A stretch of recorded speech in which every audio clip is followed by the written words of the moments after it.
Hi guys, I'm Tiff Howie, the yacht broker, and today I'm here on board a Sunseeker Manhattan 50 from 2006. She's called Twins and she's just come up for sale with me exclusively, so I thought I would take you around for a full broker tour. Let's take a look. Let's start our tour on the outside of this Manhattan 50, and I wanted to show you the side profile because they're a really striking looking boat. A lot of Flybridges from this era tended to look a little bit clunky, but the Sunseekers generally tend to have these really sleek windows. It's all blacked out on the outside. It looks really cool. You've got windows built in underneath here, that's to the accommodation, quite a few of them. So you're going to get lots of natural light into that area. And this high freeboard, and there's two things with this high freeboard. Number one, it gives you nice head height inside. Number two, it just really creates an impressive outline on the outside of this boat. You spot these at sea and you automatically know it's a Manhattan. The rails are sleek and they go down at the front, which is synonymous with that Sunseeker style. So even though it is a Flybridge and it's a fairly big boat, it still looks really, really sleek.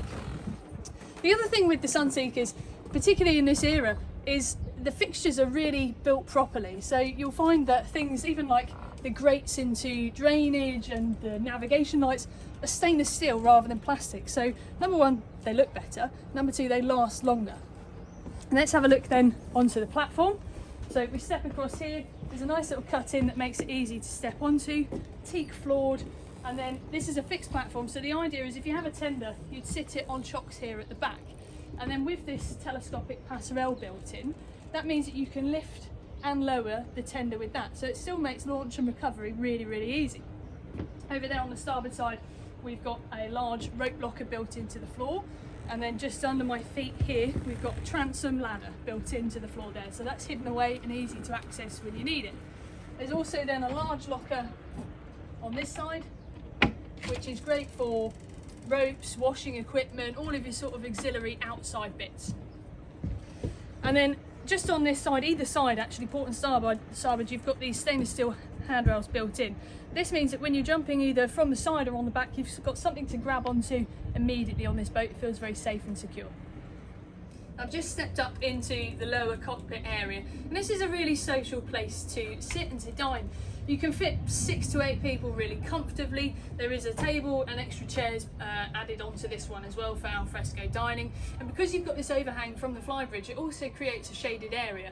So if you did want to sit somewhere out of the sun to dine, this is the perfect spot. You've also got cleats built onto each side, and they run through here. So this isn't going to be rubbing on the outside of your boat when you are tied up to stern. Really handily, they've also thought of adding in lockers each side forward of the cleats for excess ropes. That means your rope isn't going to be hanging around on the floor for you to trip over. Both sides here have storage as you head forward into the saloon. There is also really well allocated lighting up here, so you can sit here at dusk or night time and still be really comfortable in this environment. There's also a full canopy that encloses this area, so in the winter or if it's raining you can still sit and enjoy here. And also, just to show you, underneath this seat here we find a really, really big lazarette. So this goes all the way down into basically the bottom of the hull of the boat. You've got full head height to stand in there. You could add a bed and have that as a crew cabin if you wanted, but at the moment she's geared up for tons of auxiliary storage. We're starting our tour on the internal accommodation in the saloon. So this is just forward of the lower cockpit, and we find this lovely big seating area. So this is a U/C-shaped seating. It's in a cream leather upholstery, room here for loads of people, so you can really relax with friends and family in comfort. There's an additional seat on this side that's going to seat up to 3 people. And the really nice thing about this table area is when we go like this,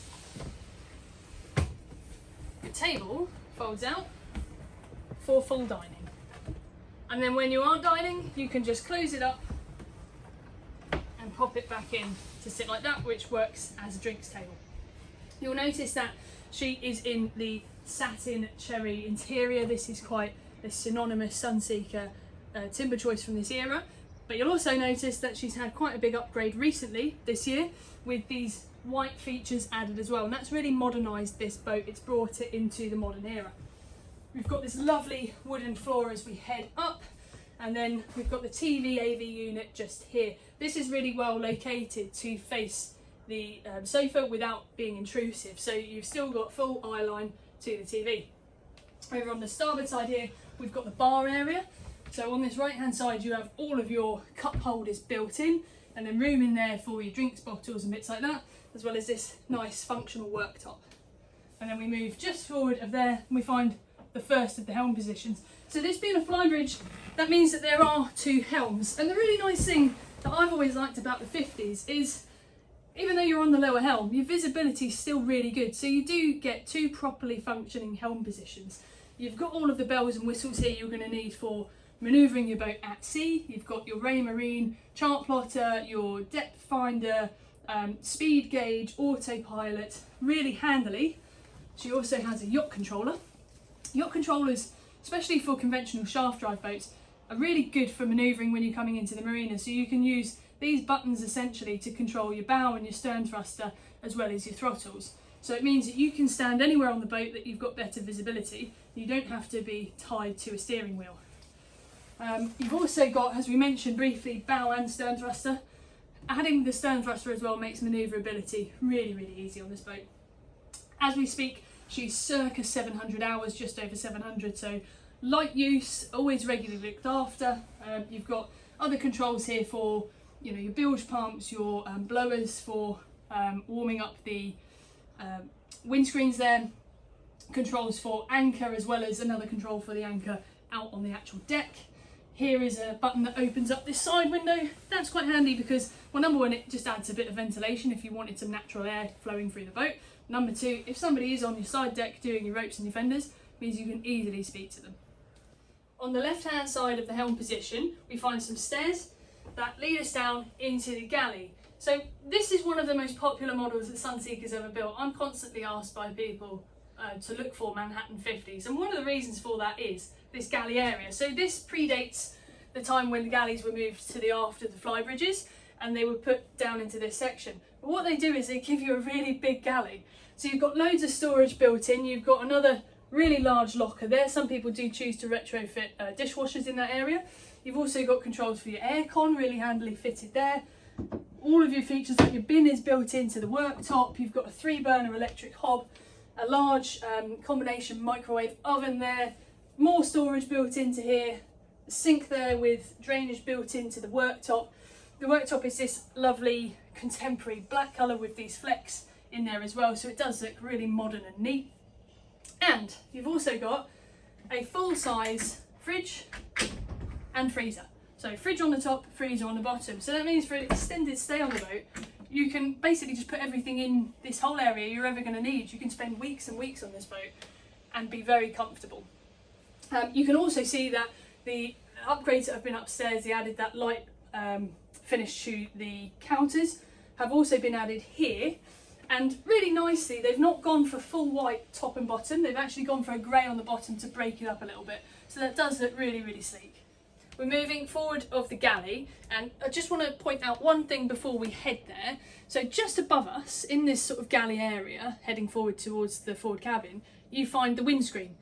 And they've cut out this section here, which means that this acts almost like a skylight and lets in loads of natural light into this lower galley area.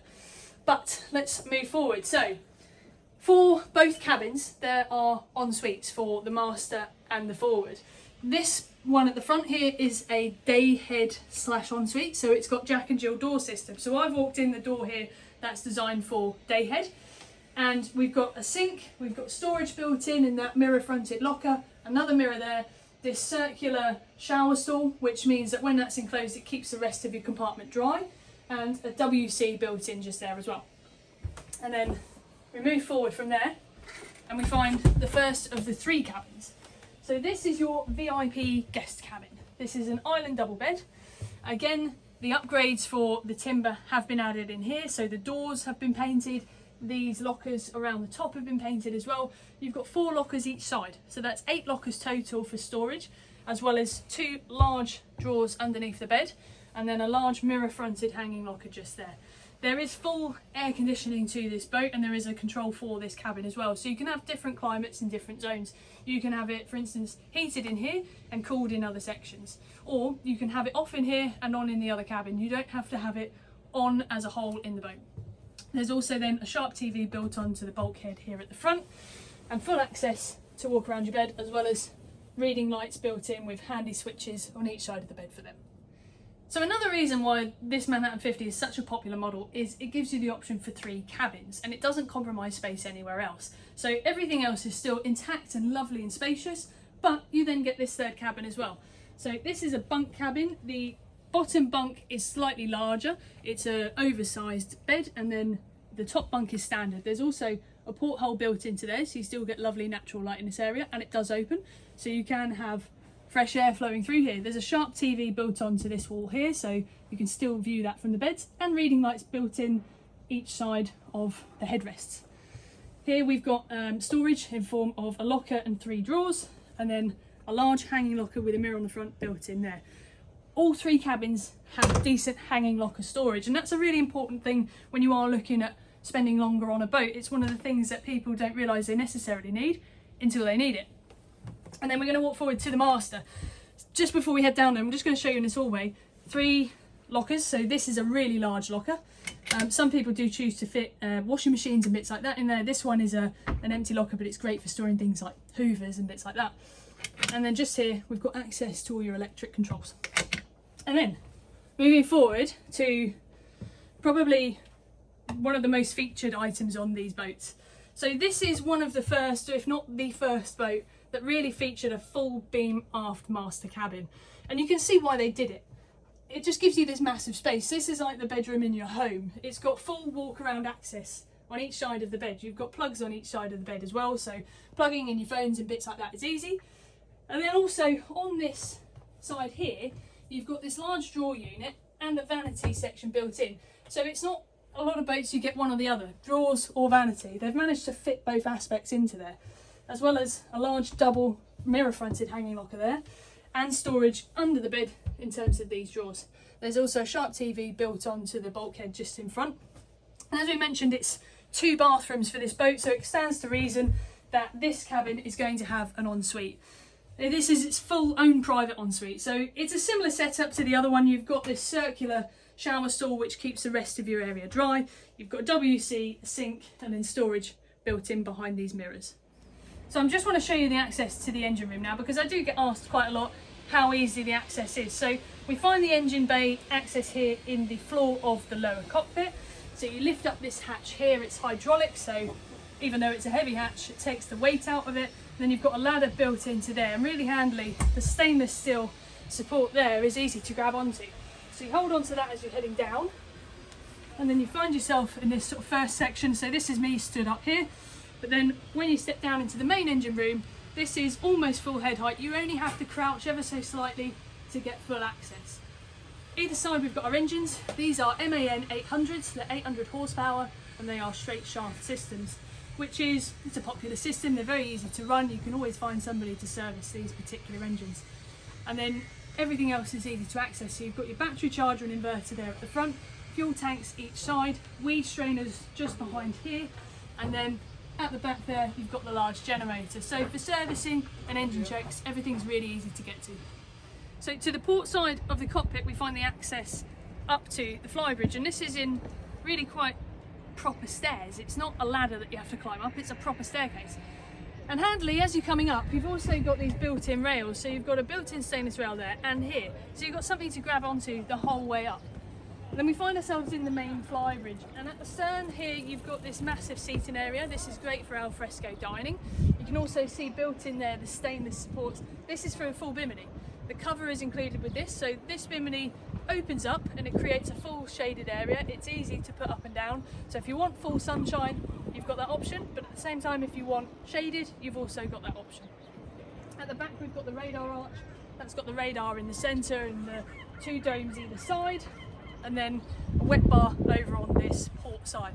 So the wet bar includes a sink and then a large cool box just there. There's also cockpit speakers built into this Flybridge as well, so you can have your sound system playing. And then we go over on this starboard side and we find the second helm position. So being a Flybridge, this means that your visibility is really excellent. You can see all the way around the boat here. This is just sat down, and if you stood up, you've got even more visibility. All of your controls from downstairs are repeated up here, so you've got your Raymarine equipment, you've got your autopilot, your chart plotter, you've got a control here for your searchlight, bow thruster built in there, and stern thruster. Everything's really easy to access. And then this seat here can easily fit 4 people. So if you're driving and you've got somebody with you, you know, watching for pots or for ropes, or just socialising with you in this space, you've got loads of room there to hang out in style. And then we move forward of the helm and we find the sunbed. So you've got a large double sunbed here at the front. The windscreens enclose over the front of that, which gives you a nice wind protector when you're going along. And it's just a really nice space to relax in style. So the last place for us to have a look is on the bow, but I just wanted to show you the side decks before we head up there. And as you can see, they're pretty wide. There's enough room for me to walk up fully here, and the pulpit rails are at the perfect height to grab onto. So for instance, if you are coming in and out of port and somebody needs to be doing your fenders or your ropes, it's going to feel really safe and secure when you're walking up there. And then we pop up onto the main bow and you've got a large sunbed here. So 2 large cushions, these secure underneath, so there's no risk of these flying off when you're at sea. And I mean, it's a sunbed for 2, but realistically you could fit 3-4 people in here quite happily. Just ahead of that you've got the escape hatch to the forward cabin, which acts as a really nice skylight. And from the design aspect of this bow area, it looks like it was just made to be here. Got the windscreens behind us here. These are blacked out, so you can't really see into that main area very well. Everything feels quite private. And then at the very front we've got the anchor locker. So it's an electric anchor winch on this boat. There's a large locker for storing your fenders and your ropes when you are going out to sea. There's controls here on the deck, foot controls to control your anchor, as well as on the helm position. So that is the Manhattan 50 Twins. Really hope you enjoyed this tour with us. As always, if you've got any comments or questions, leave them in the comments section. I'll be sure to come back to you as soon as I can. But thanks again for watching, guys.